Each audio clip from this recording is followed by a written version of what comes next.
પત્નીના કોઈ અન્ય વ્યક્તિ સાથે અનૈતિકતાના સંબંધ છે તેવી શંકાના આધારે પતિએ જ પોતાની પત્નીને મોતને ઘાટ ઉતારી દીધી છે. હત્યારા પતિને સમા પોલીસે ગણતરીના કલાકોમાં જ ઝડપી પાડ્યો છે. હવે આગળની કાર્યવાહી હાથ ધરવામાં આવી છે.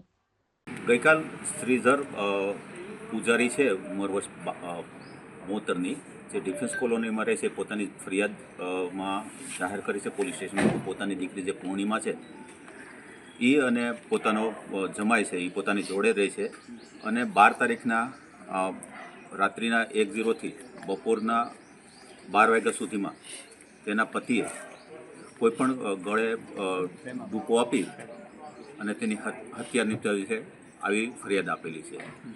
પ્રથમમાં જ્યારે બેભાન અવસ્થામાં પોતાની દીકરી પોતાના રૂમમાં સૂતી હતી ત્યારે પોતાના રૂટીન કાર્ય મુજબ શ્રીધરભાઈ છે પોતે પોતાની નોકરીમાં સવારે 7 વાગે જતા રહે અને બપોરે આવીને જોયેલું તો પોતાની દીકરી બેભાન અવસ્થામાં પડી હતી.